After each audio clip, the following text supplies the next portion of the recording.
어떤 크리스찬 교수가 동료 교수에게 전도를 하려고 성경을 선물을 했다고 합니다. 그래서 성경을 읽어보고 신앙을 가지도록 그렇게 선물했는데 며칠 있더니 이 선물을 받은 그 교수가 얼굴이 아주 어두운 표정으로 그 교수를 찾아왔습니다. 그러면서 버럭 화를 내면서 한다는 말이, 당신들이 믿는 하나님, 당신들이 믿는 경전이 이렇게 들어올 줄 몰랐습니다. 어떻게 아버지를 술을 먹여놔놓고 두 딸이 아버지와 관계를 가져서 자식을 낳지를 않나, 또 며느리라고 하는 여자가 시아버지를 속여서 시아버지와 관계를 맺어가지고 거기에 자식을 넣지를 않나, 차마 입에 담을 수도 없는 그런 더러운 이야기로 이 성경이 기록된 줄은 나는 차마 몰랐습니다. 그러면 성경을 던져주더라는 거죠. 여러분, 성경 속에, 특별히 창세기 속에 등장하는 하나님의 사람들은, 특별한 사람들은 아무도 없습니다. 그 시대 평범한 사람이며 그 시대 사람들이 짓는 죄를 똑같이 짓는 그런 사람들 가운데서 주님이 부르셔서 그런 사람들을 택하셨음을, 그것을 우리는 볼 수 있습니다. 그래서 언약의 조상들 가운데서도 보십시오. 아브라함과 이 사라 가정을 보십시오. 아브라함은 하나님의 말씀을 온전히 참고 기다리며 인내하기보다는 아내가 너무나 인간적인 방식인 애굽의 여자 하갈을 첩으로 주면서 이 여자에게 자식을 얻어서 그 자식을 바로 우리의 부부로서 그렇게 삼으면 되지 않겠습니까? 그 말을 믿고 하갈을 두 부부 사이에 첩으로 마주들이지 않습니까? 거기서 자식이 태어나니까 또 이 하갈이라는 여자는 또 사라를 시기 질투하면서 또 핍박을 하면서 무시를 하면서, 그러면서 그 집안에 우환이 시작이 되지 않습니까? 이후에 하나님이 사라를 통해서 이삭을 주셨지만은 또 이삭과 이스마엘 사이에 또 시기 질투하고 괴롭힘이 있고, 결국은 이 하갈과 이스마엘을 쫓아보내는 그런 비참한 일이 가정에 일어나는 거죠. 여러분, 이삭과 리브가도 다르지 않습니다. 이삭은 세월이 지나면서 그의 총명은 흐려지면서 이제 그는 큰아들 에서를 끼고 놀면서 에서를 편애하지 않습니까? 부인 리브가는 어떡합니까? 리브가는 또 야곱을 또 편애하면서 야곱을 끼고 놀고, 그래서 부부 사이에 있어서 소통과 특별히 언약의 말씀에 대한 교제가 전혀 없는 것으로 드러나지 않습니까? 그래서 쌍둥이로 태어났지만은 나중에 서로를 죽이려고 하는 그런 살이를 품기까지 그 집안의 시기와 질투와 경쟁과 이런 일들이, 세상의 어떤 가정에서 일어난 모든 일들이 언약의 백성들의 가정 속에 그대로 있는 것이죠. 여러분, 그래서 하나님이 선택하시는 하나님의 백성들은 이 세상 사람보다 더 도덕적으로나 윤리적으로 탁월한 그런 사람을 선택하는 것이 아니라 똑같은 사람, 지극히 평범한 그런 사람들을 주님께서 부르신다고 하는 그것을 우리는 주목해야 될 것입니다. 여러분, 그래서 이 이삭의 가정의 문제가 뭐였습니까? 바로 언약의 이 당사자인 이삭이 하나님의 언약을 잃어버렸다는 거죠. 큰 자가 작은 자를 섬길 것이라고 하는 하나님의 그 말씀을 잊어버리고, 이삭은 자신에게 입맛에 맞는 별미를 해다 주는 그 에서를 편애하면서 에서에게 장자권을 이제 수여하는 그 축복의 기도를 하려고 이 이삭은 계획을 세운 거죠. 그래서 사냥을 보내고, 이 계획을 엿들은 리브가가 어떡합니까? 리브가가 너무나 인간적인 방법으로 하나님의 언약 말씀은 반드시 하나님의 때가 되면 하나님의 방식으로 성취될 거라고 하는 그 하나님에 대한 신뢰를 하지 못하니, 인간적인 방법으로 바로 에서에게 돌아갈 그 장자의 그 언약의 당사자의 그 권세를 이 야곱에게 은밀한 방법으로 빼앗아 주려고 하는 너무나도 인간적인 방법으로 이 리브가가 그 방식을 사용하지 않습니까? 그래서 야곱과 짜고 큰아들과 남편을 속이면서 마침내 거짓을 하였음을 우리가 지난주에 살펴봤습니다. 오늘은 이제 남편과 아버지를 속인 이 사건 이후에 이어지는 에서의 등장을 통해서 이 일이 앞으로 어떻게 펼쳐질 것인지 오늘 그 본문으로 들어가도록 하겠습니다. 오늘 30절에 보면 이삭이 야곱에게 축복을 한 그 직후에 이제 아버지 이삭 앞에서 이 야곱이 물러난 이후에 에서가 사냥하여 돌아왔다고 성경이 기술하고 있습니다. 그래서 에서가 31절에 보면 별미를 만들어서 자기 아버지에게 가지고 가서 아버지요, 일어나서 아들의 사냥한 고기를 잡수시고 마음껏 축복하소서. 오늘 에서는 들판에 나가서 짐승을 잡아서 신속히 돌아와서 그 축복을 받기 위해서 요리를 해가지고 아버지에게 가지고 나왔음을 그것을 볼 수 있습니다. 그런데 오늘 32절에 보면 그 아비 이삭이 그에게 이르되 너는 누구냐? 그가 대답하되 나는 아버지 아들 곧 아버지의 맏아들 에서로소이다. 여러분, 잠시 전에 지금 에서라고 하는 사람이 나타나가지고 별미를 주면서 그리고 축복해달라 그래서 맛있게 별미를 먹고 이삭은 바로 에서에게 그 축복을 한없이 퍼부었음을 볼 수 있습니다. 그러고 나서 또 다른 에서라고 하는 사람이 지금 나타난 거예요. 그러니까 얼마나 이 충격이 놀랬던지 간에 이삭이 너는 누구냐? 이렇게 물어볼 정도로 이삭이 큰 충격에 빠졌음을 그것을 볼 수 있습니다. 그래서 오늘 에서는 나는 아버지의 아들 곧 아버지의 맏아들이다. 여러분, 에서는 자신이 장자 맏아들이라는 것을 여기서 주장하는 것을 볼 수 있습니다. 그러면서 오늘 33절에 보면 이삭이 심히 크게 떨며 가로되 그런즉 사냥한 고기를 내게 가져온 자가 누구냐? 너 오기 전 내가 다 먹고 그를 위해 축복하였은즉 그가 정령복을 받을 것이니. 여러분, 오늘 이 말씀을 우리가 잘 주의 깊게 봐야 됩니다. 이제 야곱에게 이제 이 이삭은 에서인 줄 알고 복을 다 줬습니다. 축복을 했습니다. 그러고 나서 에서가 진짜 에서가 지금 온 거예요. 진짜 에서가 와서 이제 별미를 아버지께 잡수시고 나에게 복을 주십시오. 이 말을 하니까 이삭이 깜짝 놀라면서 너는 누구냐? 잠시 전에 에서가 다녀갔는데 너는 누구냐? 그러니까 이 에서가 아버지의 맏아들 에서로소이다. 그래서 자기를 분명히 이 에서가 밝힙니다. 이 말을 듣고 오늘 이삭이 심히 크게 떨며 가로되 이삭이 온몸을 전율하면서 떨었음을 이것을 여기서 볼 수 있습니다. 여러분, 여기서 이삭이 심히 크게 떠는 이 전율한 이 행동의 원인이 뭘까요? 여러분, 이 이삭이 지금 자기를 지금 속인 지금 에서가 지금 나타났는데 그 앞인물은 반드시 야곱인 거죠. 야곱인 것을 아는 거죠. 그래서 이 야곱이 아버지인 자기 자신을 속인 것에 대한 이 분노, 이 진노의 마음으로 지금 아버지가 심히 떨었을까요? 아닙니다.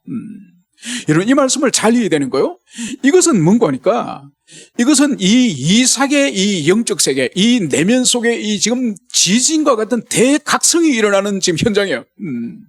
그러니까 원래 지금 이 에서와 야곱이 태어날 때에 큰 자가 작은 자를 섬길 거라고 하는 하나님의 계시 말씀이 이미 리브가를 통해서 이 이삭이 알고 있었지 않습니까?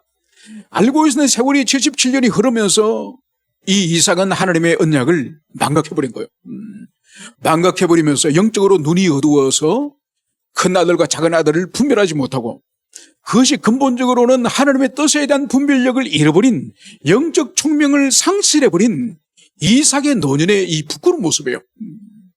그래서 자신이 좋아하는 별미를 따라서 그 언약을 이제 선계자를 지명하는 것이 축복하는 것이 영적으로 이 에서가 잘 준비되었다고 한다면은 그 조건을 따라서 에서에게 언약을 승계하는 것이 아니라 단순히 자기가 좋아하는 음식, 별미를 만들어주는 자식에게 이 장작을 승계한다고 하는 너무나도 육적인 이삭의 모습을 보여주지 않습니까?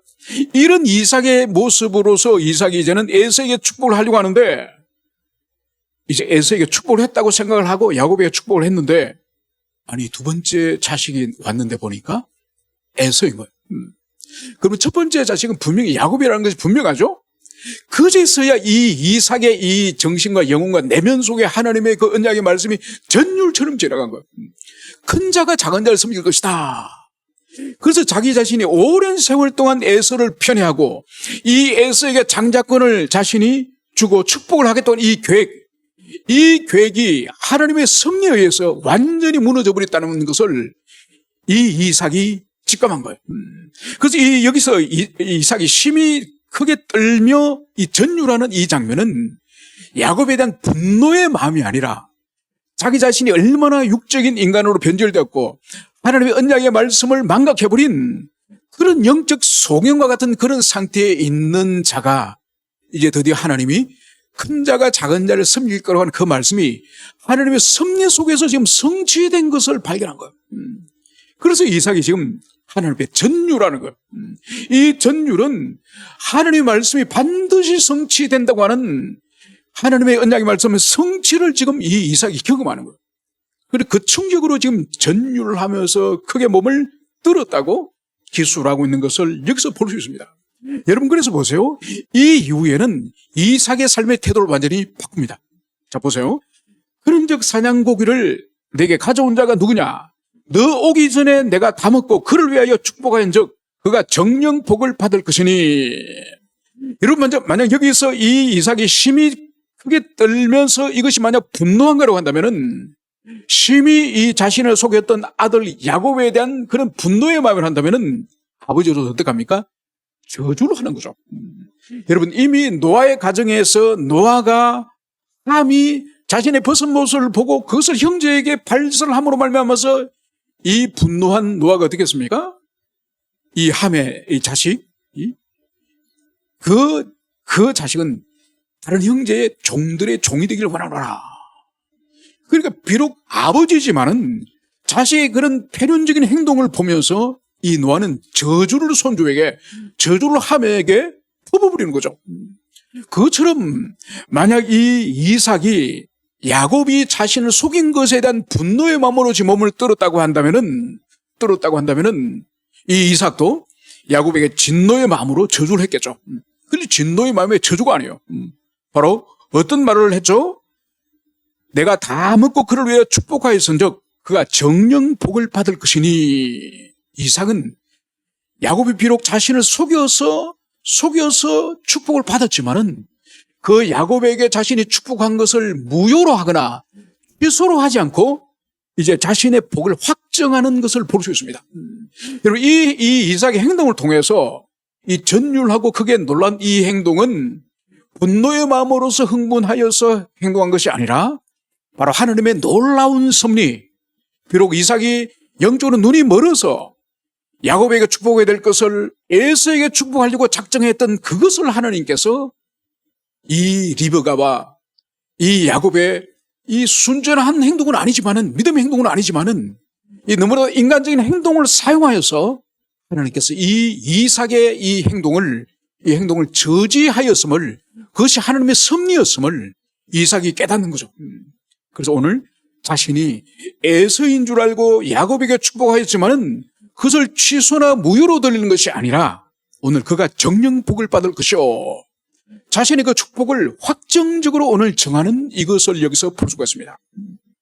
그러면서 오늘 에서는 그의 아버지 말을 듣고 오늘 34절에 보면 방성되고 가였다고 말씀하고 있습니다. 아비에게 이르되 내 아버지여 내게 축복하소서, 내게도 그리하소서. 여러분, 이제 이 에서는 음식을 만들어서 아버지에게 가져왔지만은 그 간발의 차이로 야곱이 먼저 와서 아버지의 축복을 먼저 받아갔다는 것을 이 에서가 들었던 거예요. 그래서 이 에서의 행동을 보십시오. 이제 나에게도 축복하십시오. 오늘 방성되고 통곡을 하면서 아버지여 내게도 축복하소서, 내게도 그리하소서 두 번씩이나 반복하는 이것을 여기서 볼 수가 있습니다. 여러분, 오늘 여기서 보면은 오늘 이 에서의 행동은 전혀 자기를 반성하거나 자기 잘못을 회개하는 그런 태도는 전혀 찾아볼 수 없습니다. 뭘 찾아볼 수 있느냐? 이 에서에게 이 중심적인 이 화두는 축복이에요, 축복. 복 받는 거예요, 복 받는 거. 여러분, 그렇지만은 우리가 바른 신앙을 가지고 있으면은 하나님은 당신의 자녀들에게 복 주시기를 기뻐하시는 분이지 않습니까? 복 주시기를 아버지이신 우리 하나님은 기뻐하십니다. 여러분, 우리가 이 땅에서 부족한 불완전한 인간이지만은 우리 자녀들에게 좋은 것을 주고 싶어 하지 않습니까? 먹는 것도 더 좋은 것을 주고 싶고, 입는 것도 더 좋은 것을 입히고 싶고, 더 좋은 환경에서 자라게 하겠고, 이거는 인간적인 누구나 가지고 있는 육신의 부모로서 당연한 거예요. 여러분, 하나님께서도 당신의 자녀들에게 복 주시기를 고대하시는 분이에요. 문제는 하나님의 복 주시면 반드시 전제가 있습니다. 하나님과 당신의 자녀의 바른 관계, 그 바른 관계 속에서 하나님은 복 주시기를 원하시는 거예요. 자, 그러면 이제 에서에게 환원해가지고 우리가 생각해 봅시다. 에서는 하나님과 바른 관계를 사모한 적이 있습니까? 에서는 하나님이 주시는 영적인 복에 대해서, 영적인 그런 축복에 대한 관심이 있습니까? 여러분, 에서는 이미 40살에 결혼했습니다. 지금 77이 넘은 이삭은 아직 결혼도 못했지만은 에서는 40살에 이미 헷 족속의 여자와 결혼했습니다. 그러니까 이방인과 결혼한 것이죠. 여러분, 그 집안의 장남이 에서지 않습니까? 에서면 할아버지 아브람, 아버지 이삭을 잇는 언약의 당사자예요. 언약의 당사자이면 이방인과 결혼하면 됩니까? 안 됩니다. 에서는 자기 아버지 이삭을 결혼시킬 때에 할아버지가 그 팔레스타인, 그 가나안 땅의 여자가 아닌 저 바단 아람, 거기 자신들의 조상들의 그 고향으로 사람을 보내가지고 그 리브가를 구해온 것을 이 에서도 알았을 거예요. 그래서 자기 아버지 어머니가 어떻게 만났는지 알았을 겁니다. 그 목적이 뭐죠? 언약의 순수성을 지키기 위해서. 언약의 순수성을 지키기 위해서 할아버지는 자기 아버지의 혼인을 위해서 먼 고향 땅으로 보내서 어머니 리브가를 구해왔는데, 이 에서는 이 불신자, 이방 여인, 하나님을 경외하지 않는 그 헷족 속의 두 여자를 결혼해서 가정을 이뤘지 않습니까? 그래서 이 에서는 영적인데 관심이 없는 거예요.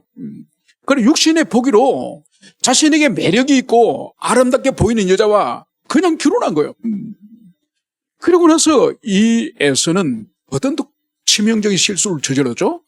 몹시 굶주려서 배가 고플 점에 집에 돌아보니 야곱이 붉은 음식을, 죽을 수지 않았습니까?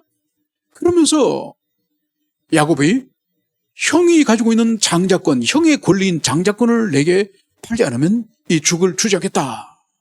그렇게 말하니까 에서가 어떻게 답을 합니까? 내가 지금 굶어 죽게 되었는데 이 장자권이 나에게 무슨 소용이 있느냐? 너가 자라.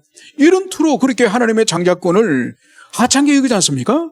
여러분, 먼저 태어나고 나중에 태어난 이것은 하나님이 정하시는 거예요. 이건 하나님이 이 주권적으로 정하는 것인데 그것을 이 에서는 내팽개 쳐버린 거죠. 그래서 이 에서라고는 인물은 하나님의 축복은 원하지만, 축복을 받기는 원하지만 하나님과 관계와 영적인 세계는 아무 관심이 없는 거예요. 여러분, 이런 것을 뭐라 부릅니까? 기복주의라고 그러죠. 기복주의. 여러분, 오늘날도 이 기복주의, 에서와 같은 기복주의는 오늘날도 교회에 있습니다. 그래서 하나님과 바른 관계 가운데서 그분을 사랑하고 그분을 두려워하는, 경외하고, 그리고 그분을 의존하고 그분을 신뢰하고, 그래서 그분에게 순종하는 하나님과 바른 관계는 관심 없으면서 하나님이 주시는 삼막자 축복, 이 세상에 잘 먹고 잘 사는 축복, 번영하는 축복. 여러분, 하나님과 관계는 아무런 관심 없어. 하나님의 지갑만 관심 있는 거예요. 하나님 금고만 관심 있는 거예요. 여러분, 만약 우리의 자녀들이 우리와는 소통하고 대화하는 것은 관심이 없으면 항상 집에 들어와서 어머니나 아버지의 지갑을 열어서 거기에 돈을 만약 조금씩 빼가는 자식이 있다고 한다면은, 아무리 자기 몸에 난 자식이라도 부모의 돈만을 탐을 내는 사람이 있다고 한다면은 아마 사랑스럽지 않을 거예요. 여러분, 에서가 지금 그런 사람이에요. 지금 나에게도 복을 주시오, 아버지에게 지금 졸라대지만은 지금까지 에서가 살아온 삶을 보면은 그런 하나님과 바른 관계 속에서 언약의 관계라든지 영적 세계에 대해서 전혀 무관심한 사람이에요. 그러면서 지금 하나님께 복만을 지금 졸라대는 이런 기복주의적인 그런 삶을 살아온 이 에서임을 여기서 볼 수가 있습니다. 그러면서 오늘 이 에서는 이렇게 말합니다. 그의 이름을 야곱이라 함이 합당하지 아니하나이까? 그가 나를 속임이 이것이 두 번째 일이다. 전에는 나의 장자의 명분을 빼앗고 이제는 내 복을 빼앗았나이다. 또 가라도 아버지께서 나를 위하여 빌복을 남기지 아니하였나이까? 여러분, 에서는 과거에 동생이 자기 장자명분을 빼앗고 이제는 자신이 받을 복마저도 빼앗았다고 이제 동생에 대해서 비난만 지금 하는 것을 볼 수 있습니다. 여러분, 엄밀히 말해서 배가 고플 때에 야곱이 그렇게 죽과 함께 바꾸기로 했지만은 그것을 에서에게 빼앗았다고 할 수 있습니까? 에서가 무가치하게 장자권을 내팽개쳐버린 거죠. 그래서 이 에서의 지금 이 말은 정직하지가 않습니다. 그리고 이제는 내 복을 빼앗아나이다. 여러분, 복은 이 복은 하나님의 복이기 때문에 하나님의 복을 인간이 주고 받을 수 있는 것이 아니에요, 여러분. 겉으로는 팥죽을 주고 장자권을 빼앗는 같이 보이지만은 겉으로는 아버지에게 별미를 해다 주고 형 에서의 흉내를 내면서 복을 받은 같지만은 여러분, 복은 하나님이 주시는 거예요. 하나님의 수여자이기 때문에 문제는 에서 본인이 하나님의 복에 대한 관심이 없어요. 영적인 생에 관심이 없어요. 그러니까 그는 스스로 하나님의 영적 관계와 복에 대해서 무관심함을 통해서 자신은 장자로서의 자격이 없음을 스스로 선언하고 스스로 증명한 것뿐이에요. 그래서 결국은 이 사건이 의미하는 것은 인간이 아무리 빼앗으려고 하더라도 하나님이 주셔야 되는 거예요. 하나님이 야곱에게 주셨기 때문에 이 야곱이 장자의 그 권한을 가지게 된 것이지 어머니와 짜고 얍실하게 그렇게 속여서 빼앗은 건 아니에요. 하나님의 복이 인간의 그런 얍실한 그런 장교로 주고받을 수 있는 그런 것이 아니라는 거죠. 그래서 하나님의 말씀은 큰 자가 작은 자를 섬길 것이다. 이 말씀은 인간들이 아무리 강교한 음모를 꾸미고 술수를 부리고 속임을 당하고 그러더라도 하나님의 이 계획은 반드시 성취된다는 것을 보여주는 게 바로 이 사건인 것을 볼 수 있습니다. 그러면서 이제 아버지여 나를 위해서 빌 복을 남기지 아니하나이까. 이제 남아있는 복을 달라고 이렇게 졸라대는 에서를 향해서 오늘 이삭은 이렇게 대답을 37절에서 합니다. 내가 그를 너의 주로 세우고 그 모든 형제를 내가 그에게 종으로 주었으며 곡식과 포도주를 그에게 공급하였으니 내 아들아 내가 네게 무엇을 할 수 있으랴. 여러분, 이것은 앞서서 이제 이삭이 야곱에게 축복한 그 축복의 내용을 다시 이 에서에게 말해주는 거예요. 그래서 내가 그를 너의 주로 세우고 바로 아버지인 내가 이제 이삭을 너의 주로 세우다.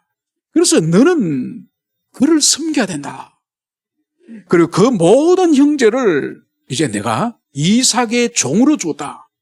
그래서 아브라함으로부터 물려지는 그 집안의 모든 영적, 이 물질적인 재산적인 이 권한이 있지 않습니까? 그것이 이삭에게 물려주죠.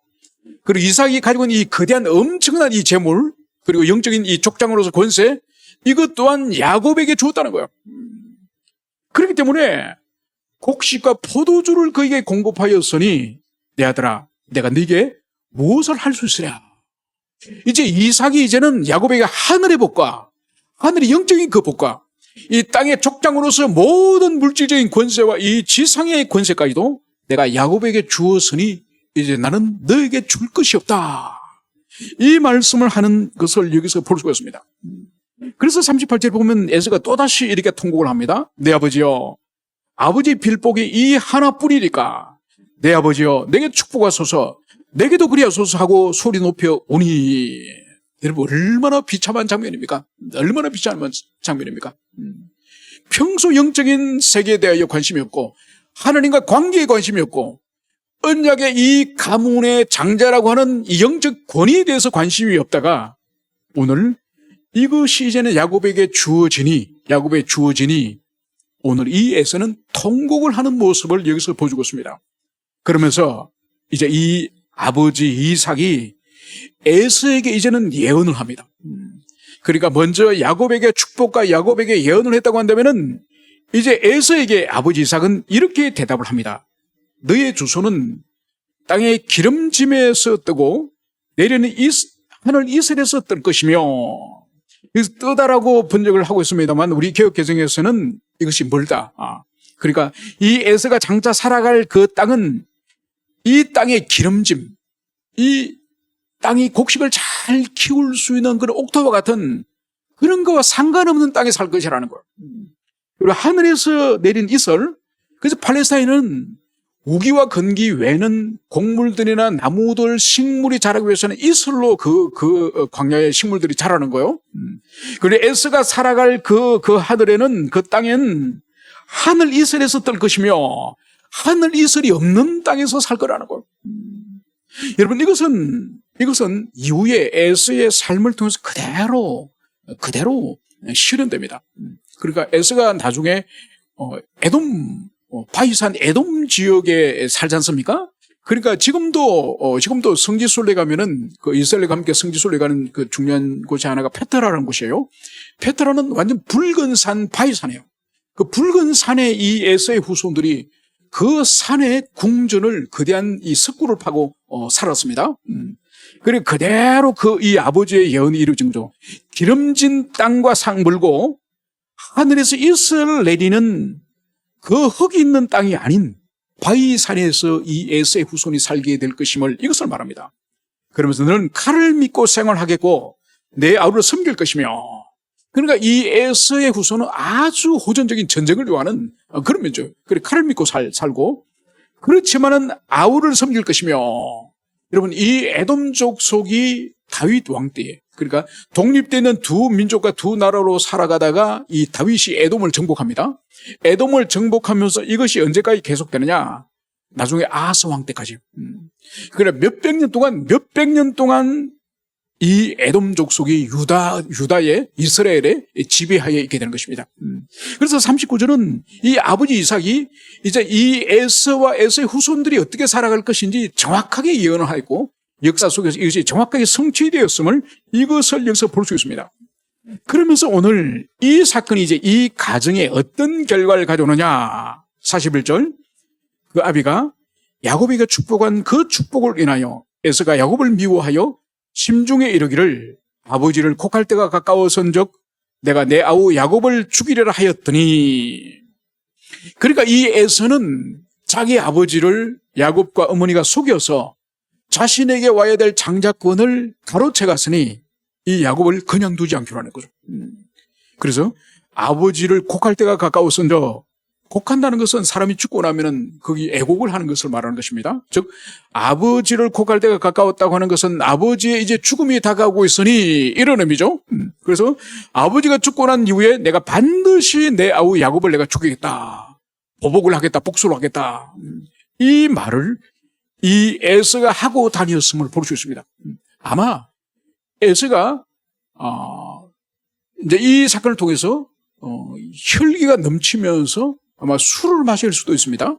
그러면서 이 화가 나면은 내 손으로 반드시 야곱을 죽일 거야, 내 아버지 죽을 날이 멀지 않은데 죽일 거야, 아마 이 말을 사람들이 떠벌리고 다녔을 가능성이 높습니다.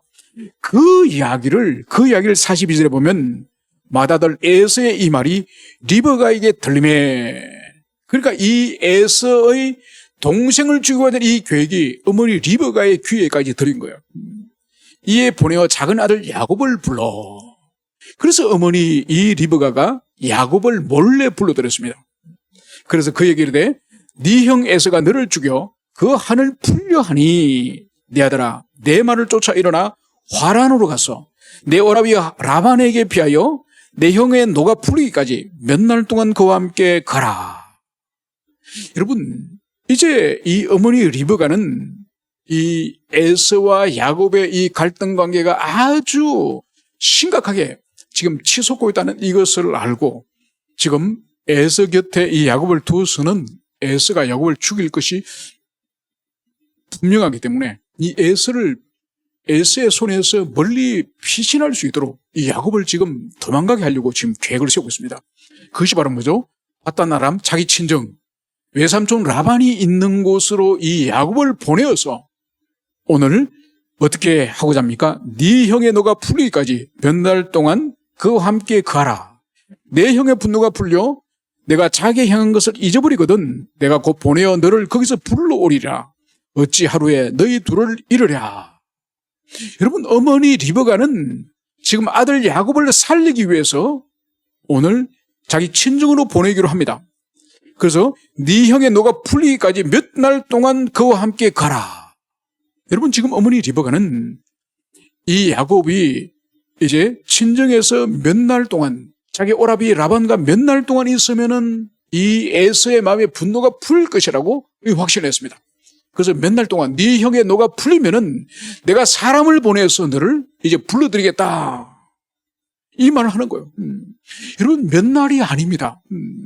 몇 날이라 결국 어떻게 돼요? 20년의 세월이 지납니다. 20년의 세월이 지나면서 이 리브가와 야곱은 오늘 떠난 이후로는 다시는 서로가 만나지 못하는 거예요. 그래서 보세요. 이 야곱이, 이 어머니 리브가가 아버지를 속이면서 그 장자권을 훔치려고 할 때에 야곱이 뭐라 그랬습니까? 이 일이 탄로나면은 아버지에게 축복은커녕 저주를 받습니다, 그 말을 하지 않았습니까? 그때 어머니 리브가 어떻게 말했습니까? 그 저주는 내가 받겠다, 이 말을 하야죠. 여러분, 그 저주가 오늘 여기서 임하는 거예요. 몇 날 며칠 후면 돌아올 아들이 몇 날 며칠 후에 돌아오는 것이 아니라 20년이 지나면서 돌아오는데 그 어간에 어머니 리브가 죽습니다. 결국은 이 어머니 리브가의 너무나도 인간적인 그 방법으로 하나님의 뜻을 성취하려고 하는 그 방식이 결국 하나님의 불순종이요 죄가 되어서 결국은 모장 안에 영원히 만나지 못하는, 이 지상에 보지 못하는 그런 비운을 겪었다는 그것을 우리가 볼 수 있습니다. 그러면서 오늘 이렇게 말하는 것이죠. 어찌 하루에 너희 둘을 잃으랴. 여러분, 오늘 이 어머니 말은 이 에서와 야곱을 분리시키지 않고 같이 있을 때는 이 형 에서가 이 야곱을 찔러 죽이면 어떻게 됩니까? 야곱이 죽죠, 그죠? 여러분, 동생을 죽인 이 에서는 어떻게 됩니까? 에서 또한 죽임을 당하는 거죠. 그래, 한날에 야곱과 에서가 다 죽임을 당하는 겁니다. 그래서 지금 어머니는 한날에 두 자식을 잃을 수가 없어서 이 둘을 보내는 것을 여기서 볼 수 있습니다. 그러면서 어떻게 보느냐? 이삭에게 이 야곱을 바단 아람으로 보내는 이 논리, 이 근거를 만들어야 되는 거예요. 그 근거가 바로 46절입니다. 리브가가 이삭에게 이르되 내가 헷 사람의 딸들을 인하여 나의 생명을 싫어하거늘 야곱이 만일 이 땅의 딸들 곧 그들과 같은 헷 사람의 딸들 중에서 아내를 취하면 나의 생명이 내게 무슨 재미가 있으리까? 여러분, 이미 리브가는 이 에서가 40살에 헷 여인 2명과 결혼하였음을 이미 우리가 먼저 살펴봤습니다. 그때 이 리브가가 이 헷 여인 2명의 며느리 때문에 큰 마음의 고통을 기술하고 있습니다. 그걸 다시 여기서 인용하고 있는 거예요. 그래서 내가 헷 사람의 딸들 인하여 내 생명을 싫어하거늘, 이 경건한 이 리브가와 이 언약의 집안의 이 사람들이, 이 이방 여인, 이들이 며느리가 돼서 한 가정 안에 불신의 이 가족이 얼마나 큰 고통이 되었는지 오늘 시어머니 되는 이 리브가는 헷 사람의 딸들로 인하여 나의 생명을 싫어하거늘. 여러분, 그래서 우리는 우리 자녀들의 혼인에 있어서 여러분 정말 육신의 안목을 따라서 오늘날 얼마나 결혼을 이성교제를 선택을 합니까? 그것이 아니라 정말 언약 안에 그리스도 안에 있는 자인지 그것을 항상 먼저 생각을 해야 되고, 그리스도 안에 있는다 할지라도 그 형식적인 안에 있는 것이 아니라, 여러분 오늘날 크리스찬들, 여러분 형식적인 크리스찬이 얼마나 많은지 모릅니다. 그래서 수많은 가정들이 보면은 믿는 사람들끼리 결혼했는데 보면 이 신앙을 까고 나서 보면은 신앙이 아니야. 신앙이 아니고 이 세상 사람 불신자보다 더 못한 삶을 사는 사람이 얼마나 많습니다.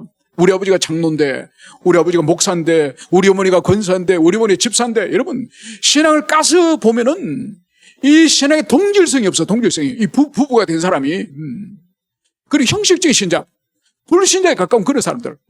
여러분, 그렇기 때문에 오늘 이 리브가의 이 토로, 내가 헷 사람의 딸들을 인하여 내 생명을 싫어하거늘. 그리고 이 의미가 뭔가 하니까 헷 사람의 딸들, 며느리를 인해서 자기 생명이 싫다는 것은 살고 싶지 않다는 거예요. 이런 불신의 사람이 자기 이 식구로, 며느리로, 사위로 들어오면 여러분 영적으로 경건한 가족들이 모여서 예배드리고 영적으로 하나 되는, 거기에 하나 되지 못하고 계속 긋돌게 되면은 그 고통이 얼마나 큰지 모릅니다. 그래서 우리 자녀들에게 머리에 이 귀에 딱지가 않도록 그리스도 안에 있는 자들, 언약 안에 있는 자들, 언약 안에 있다고 자기 입으로 말할지라도 영적 이 동질적 신앙의 동질성을 확인해야 돼요. 이거 충분히 확인하고 결혼해야 되는 거예요. 확인하고. 그걸 확인하지 않고 결혼하면 반드시 결혼 후에 낭패를 당합니다.